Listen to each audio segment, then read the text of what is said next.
quarter 4.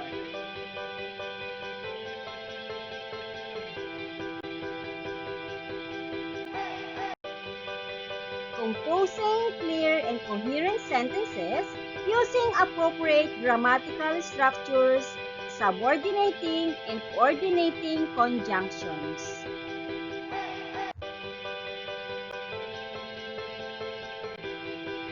Conjunction. A word that connects or joins together words, phrases, clauses, or sentences.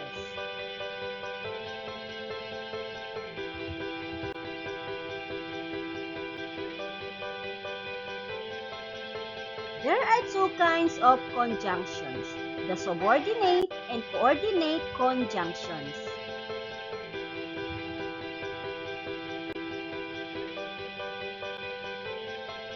Coordinating conjunctions are used to connect two or more simple sentences or clauses called independent clauses.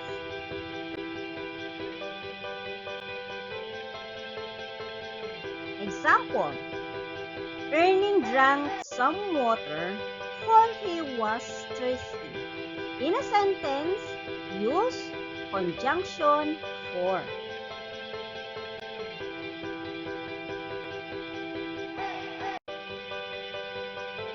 Maria doesn't drink milk, nor does she eat butter.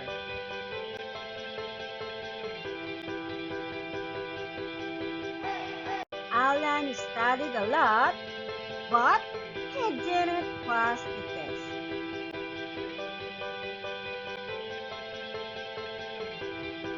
Jose can buy a book or he can borrow it from the library. Ryan woke up early for school, yet he was still late. It is easier to remember the coordinating conjunction if you think of the word fanboys. F for A and N nor, B but, O or, Y yet, S so. Fanboys. 4 presents a reason. N presents a non-contrasting ideas. Nor presents non-contrasting negative ideas, but presents contrast. Or presents an alternative or a choice. Yet presents a contrast or exemption. So presents a consequence.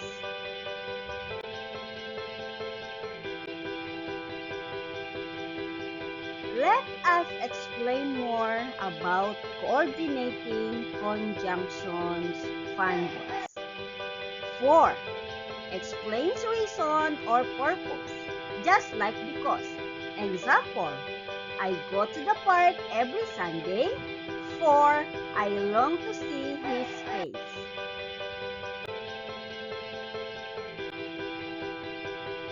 And add one thing to another. Example: I like to read and I write faithfully in my journal every night. Nor used to present an alternative negative idea to an already stated negative idea. Example: I neither love nor hate to love TV. But shows contrast.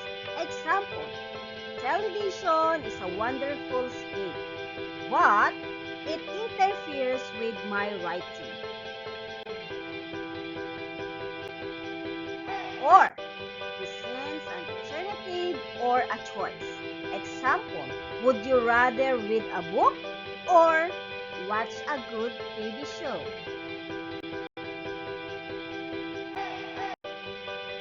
Yet, introduce a contrasting idea that follows the preceding idea logically, similar to that. Example: I always take a book to the beach, yet I never seem to turn a single page. So, indicates effect, result, or consequence. Example, I like to read, so my grammar is always on point.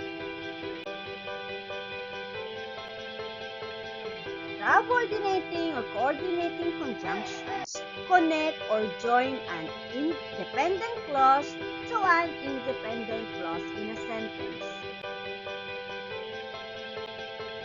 You can write most sentences with a subordinating conjunction in one or two different ways.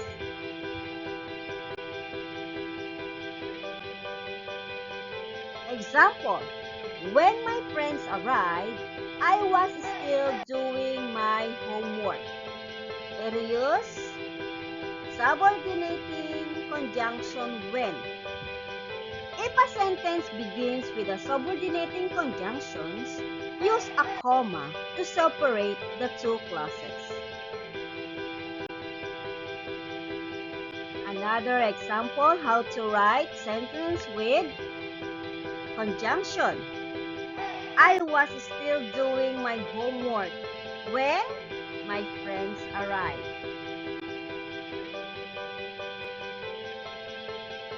These are some of the examples of subordinating conjunctions. After, although, as soon as, even though. Before, by the time, even if, because.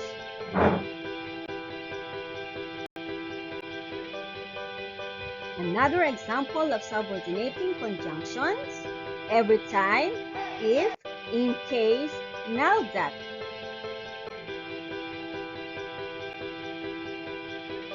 Once, since, so that, done. The first time, unless, until, when. For example, whenever, whether or not, why, why. For your learning task number 1, compose clear and coherent sentences by pairing the conjunctions to sentences in the first and the third column. Make sure your sentences will make sense.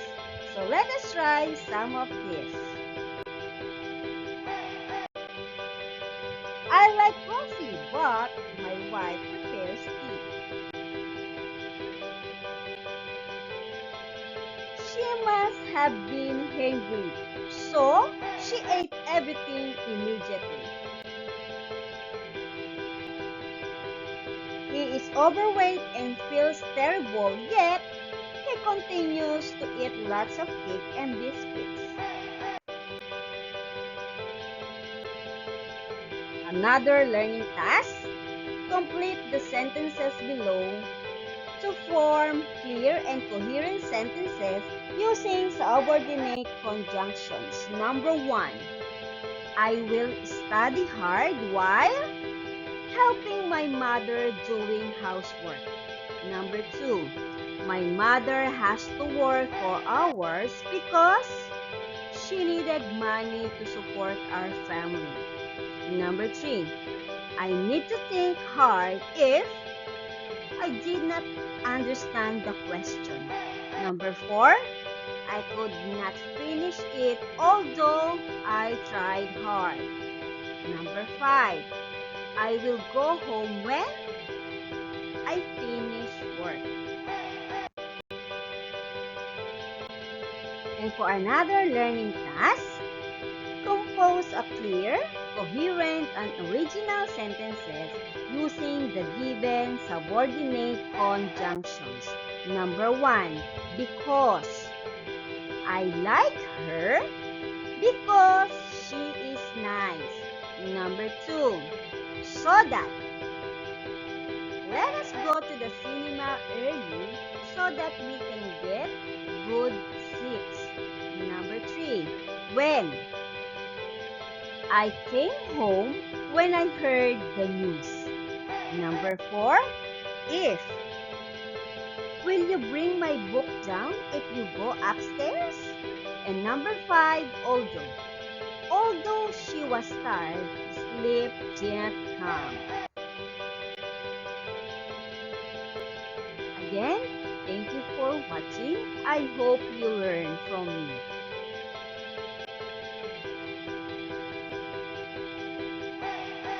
Do not forget to subscribe. Let's Learn, Let's Run YouTube channel.